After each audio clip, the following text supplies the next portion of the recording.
MotorWeek is made possible by Lucas Oil and TireRack.com.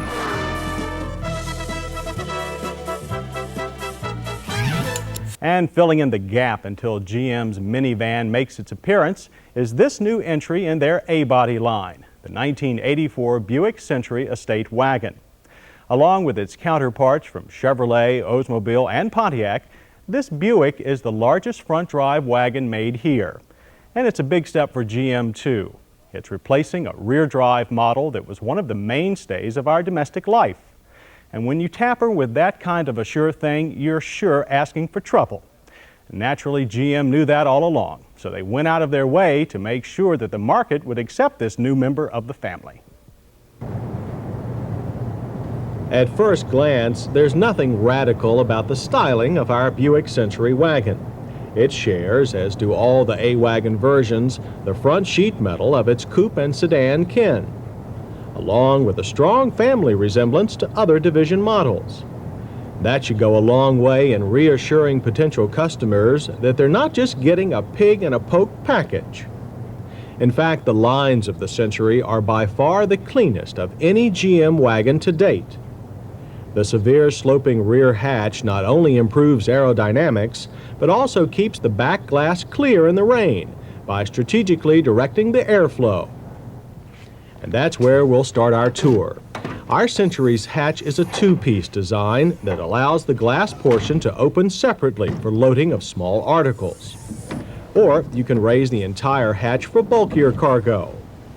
Since there is no intrusion from a rear drive differential, the cargo floor could be made very low.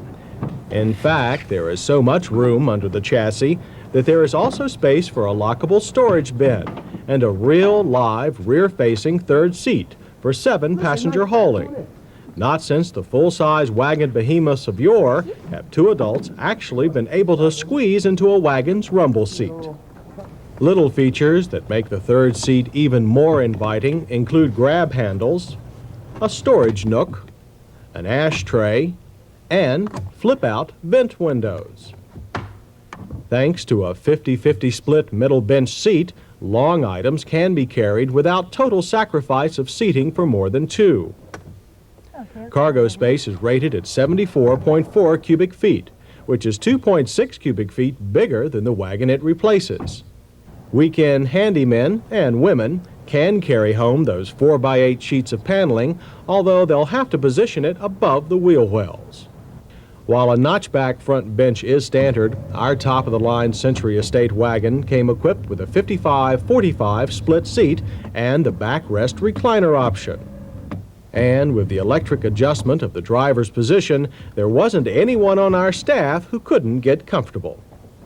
In fact, all passenger dimensions are roughly the same as the old car, and the interior trim of velour and wood-tone plastic again tells you this is still a Buick. Unfortunately, so does the dash. While the basic layout of controls is just fine, the optional electronic cluster on our car is a lot of effort for nothing. For $299, we expect something more than just fuel, speed, and trip odometer.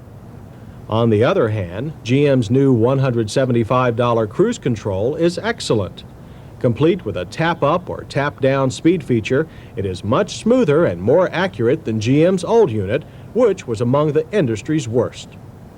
Our wagon came equipped with Buick's own 3-liter, 110-horsepower V6 petrol power plant. This engine is also available in the old Sierra wagon, and we find it to be a slightly smoother motor than the Chevrolet-made 2.8-liter V6 found in the Celebrity and Pontiac 6000 models. All GM wagons come standard with a 2.5-liter 4-cylinder, and a 4.3-liter diesel is available. But it is the V6 gasser that will be most popular, since even with it, full-range acceleration is just good enough. 0 to 60 miles per hour takes 14.5 seconds. But bottom-range torque is abundant, so even loaded, initial acceleration away from a stoplight seems brisk. While the standard 3-speed automatic was smooth shifting in most cases, there was some lag going into passing gear. So we would have preferred a time better than our recorded 6.4 seconds from 40 to 55. the optional 4-speed overdrive automatic would be our choice. Of course, since this is a station wagon, one must be generous when speaking of performance. The Century is a lot better than most, but it's still a wagon. In braking, that means some premature locking of the rear brakes and a slight tendency of the lightly loaded tail to swing, all present and accounted for, unfortunately. But the wagon is easily controlled, plus the Century's hard stopping average of 123 feet from 55 was very short. Handling also is better than typical for a wagon, even if our estate did wallow around most corners. The steering is light, with little feel, but plenty quick for its mission. Here, the smooth riding springs and General Seal tires need some upgrading if any serious slinging around is intended. The potential of the A-Wagon to become sportier is well known, as Chevrolet is already offering a Celebrity Eurosport package for its model, and rumor has it a Pontiac 6000 STE wagon is under serious consideration. While MotorWeek has complained about how much road many front-wheel drive cars need for a U-turn, the Century Estate escapes our wrath. 38 feet curb to curb is fine for any car this size. On the open highway, you'll also appreciate how quietly the Buick Century rides. At 55, only 68 decibels of outside intrusion were recorded. There's no wagon boominess or excessive wind rustle around the tailgate.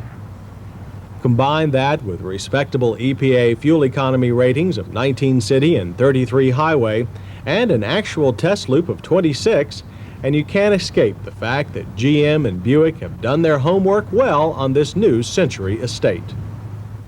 There is no question in our minds that the new GM A-Wagons, including our Century, are a good step forward in efficient family transportation. And with prices ranging from $8,200 for the least expensive Chevy version to our fully decked-out Buick at almost $15,000, there appears to be a model for almost any budget. The Buick Century Estate Wagon is indeed a smooth-riding carryall with excellent use of interior space and no major performance shortcomings, and should succeed as a new American station wagon tradition.